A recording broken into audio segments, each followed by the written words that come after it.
Shalom, selamat pagi. Sate pagi hari ini bertemakan pohon dinamit. Firman Tuhan terambil dari 1 Petrus pasal 3 ayat 8 sampai dengan 13. Dan janganlah membalas kejahatan dengan kejahatan, atau caci maki dengan caci maki, tetapi sebaliknya, hendaklah kamu memberkati, karena untuk itulah kamu dipanggil, yaitu untuk memperoleh berkat. Pernahkah Anda mendengar spesies pohon yang bernama Hura brasiliensis?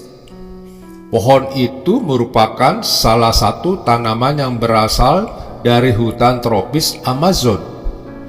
Pohon yang sangat unik ini memiliki banyak julukan, yaitu pohon dinamit, pohon neraka, ataupun pohon kotak pasir. Mengapa pohon ini diberikan julukan seperti itu? Hal ini disebabkan oleh seluruh bagian dari pohon ini memiliki ciri khas yang berbahaya dan dapat melukai makhluk hidup di sekitarnya. Pertama-tama, pohon ini memiliki batang yang berduri tajam, ditambah lagi dengan fakta bahwa pohon ini beracun. Oleh karena itu, racun yang dikandung oleh Hura brasiliensis banyak digunakan oleh penduduk setempat untuk dioleskan di mata panah mereka. Selain itu, mereka juga punya buah yang aneh. Begitu buah pohon ini matang, buah tersebut akan meledak. Ketika meledak, buah tersebut akan mengeluarkan suara yang keras dan menembakkan biji-biji di dalamnya dengan kecepatan tinggi. Kekuatan ledakan buahnya sungguh melukai manusia dan hewan yang tidak sengaja lewat di dekatnya. Tidak heran adanya menjuluki pohon dinamit atau pohon neraka. Banyak keseluruhan pohon ini sama sekali tidak indah dan tidak menarik. Penduduk setempat yang ingin berjalan melewati pohon dinamit harus ekstra hati-hati. Mereka harus waspada, kalau tidak mau terluka.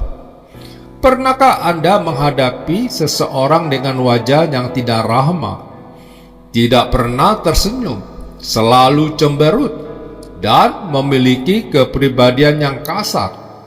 Mungkin di sekitar kita banyak terdapat orang seperti itu. Mereka bagaikan pohon dinamit yang berbahaya. Setiap bagian dalam diri mereka dapat membuat kita tidak bersemangat, tegang, atau bahkan ketakutan.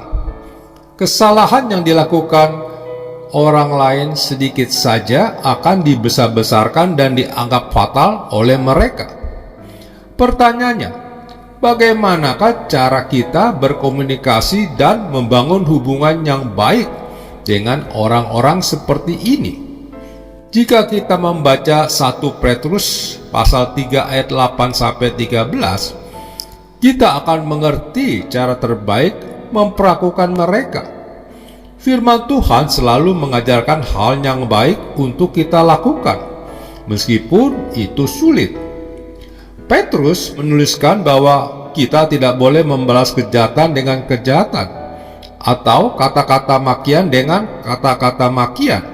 Sebaliknya, orang-orang yang memiliki karakternya keras dan dingin tersebut harus kita doakan, berkati, dan ditanggapi dengan keramah tamahan. Walau ada orang-orang tertentu di sekitar kita yang senang mencari keributan dan perkara terhadap kita, ingatlah untuk tidak melawan. Jalan yang paling benar adalah lewat senyuman dan perbuatan baik terhadap mereka. Di ayat yang ke-13, Petrus menuliskan, "Dan siapakah yang akan berbuat jahat terhadap kamu jika kamu rajin berbuat baik?" Karena itu, jika kita ingin mengubah mereka, teruslah tebarkan kebaikan hati kita kepada mereka yang tidak mengenal kebaikan. Suatu saat nanti mereka akan sadar dan mengalami perubahan. Amin. Mari kita berdoa. Bapa Surgawi, ajarku agar tidak mudah kehilangan kesabaran terhadap orang-orang yang senang mencari keributan. Aku ingin mengubah mereka menjadi lebih baik.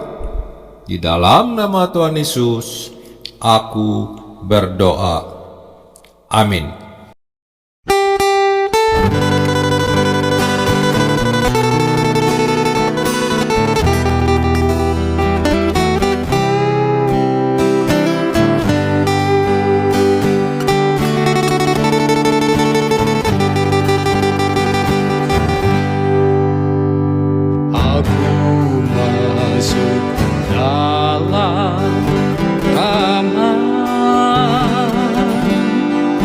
Selagi embun di atas bulan, terdengarlah olehku seruan yang menyatakan Yesus.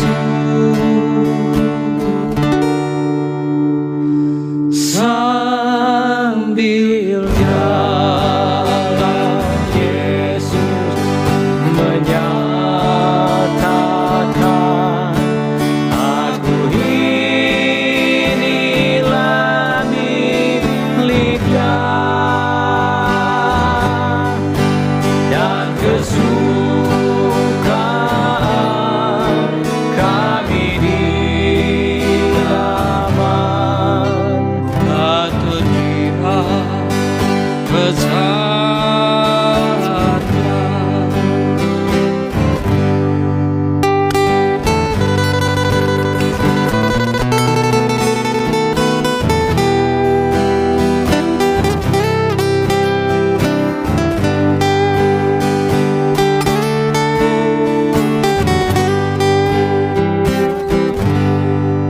betapa indah suaranya, melebihi nada yang merdu, alunan lagu yang diberikannya mengharukan hatiku.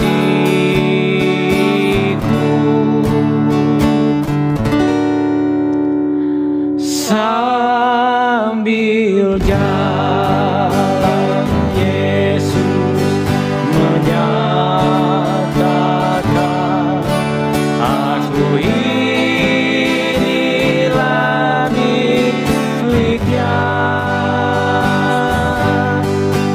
dan kesukaan kami di taman tak terkira besarnya.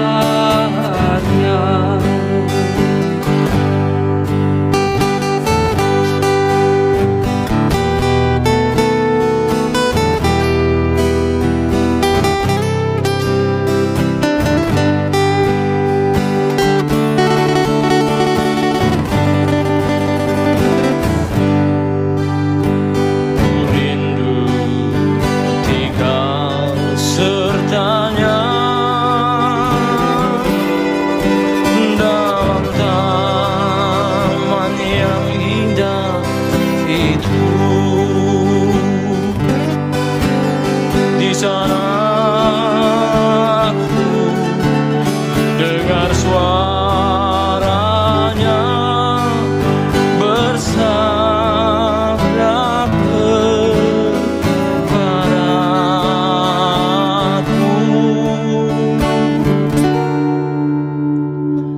Sambil jalan Yesus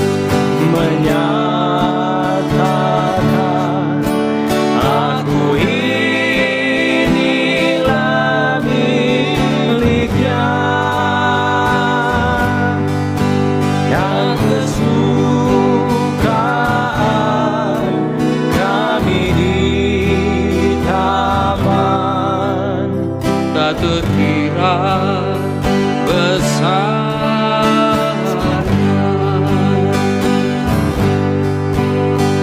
Kesukaan kami di taman tak terkira